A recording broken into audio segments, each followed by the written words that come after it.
Окей. Ну, давай. Значит, как называется это блюдо? Это блюдо называется осетинские пироги. С детства я смотрела, как мама делает пироги, и старалась научиться. Можно использовать любую начинку, и это будет очень вкусно. Все традиционные такие, если, допустим, на свадьбу делают или там, то делают из сыра пироги.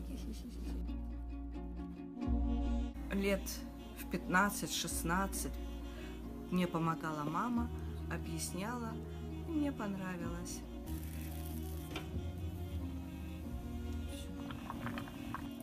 Я любила с мамой готовить, правда, она не любила, чтобы я там что-то трогала. Я просто очень внимательно всегда смотрела, потому что мне нравилось. Я смотрела, как она делает.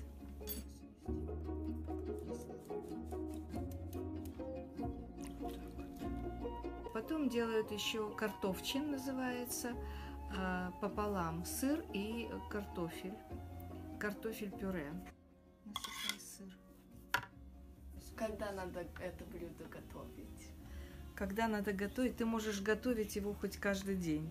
Но вообще, если брать по традиции, я уже тебе говорила, что готовят на свадьбу, на дни рождения, на праздники. Что важно знать при приготовлении этого блюда? Ну, во-первых, надо его готовить с хорошим настроением, как и любое другое блюдо. Если у тебя плохое настроение, оно у тебя не получится. И готовить его с душой. И, естественно, знать пропорции, которые тебе нужны для приготовления этого блюда. Значит, все знают, как делать осетинские пироги. Нет, не все. Нет? Ну, в каждой семье кто-то умеет делать, да.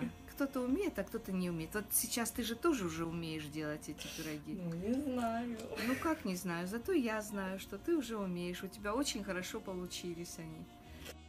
И я рада, что ты научилась делать пироги. Ты его еще масличком сделаешь? Ну все, давай закрой, убирай руки свои. Теперь будем ждать. На праздник делается по 3 пирога на подносе. На каждом подносе 3 пирога делается. Это знак благополучия в семье, знак здоровья, чтобы все в доме было хорошо и у тебя в жизни было хорошо.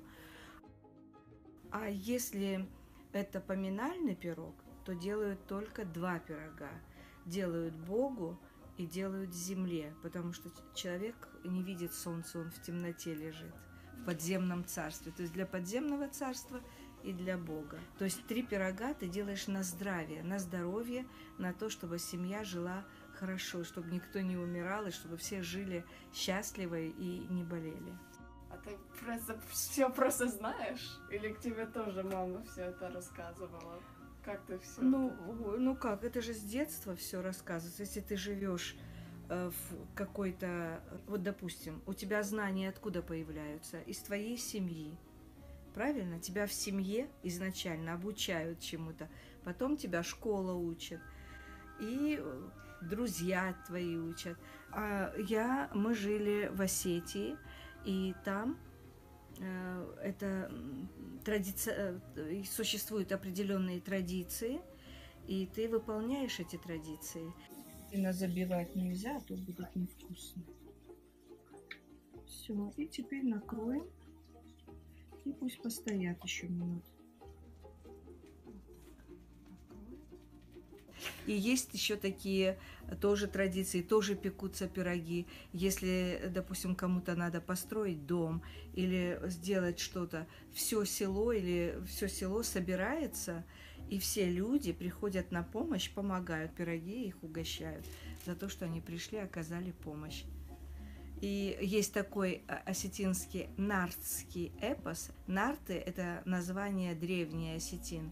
И там тоже говорится о пирогах, о том, что это очень такое символичное. Это символ осетинского народа.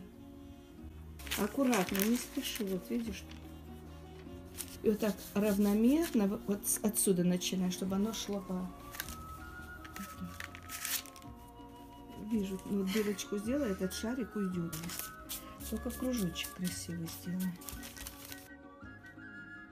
Это неправильно. Правильно. Окей. Давай Ты перемысл. все очень хорошо сделала, знаешь? Да? Я вижу. Давай теперь на чуть-чуть. Вот тут по краям сделай. Вот так. Подожди. Клади посередине и по краям, чтобы тоненькая была, а то будет толстая. Даже во взрослом состоянии люди не умеют. Да. Так хорошо, что у меня есть бабушка, которая умеет делать. И у меня первые пироги были такие маленькие, но вкусненькие. На, делай теперь кружок красивый.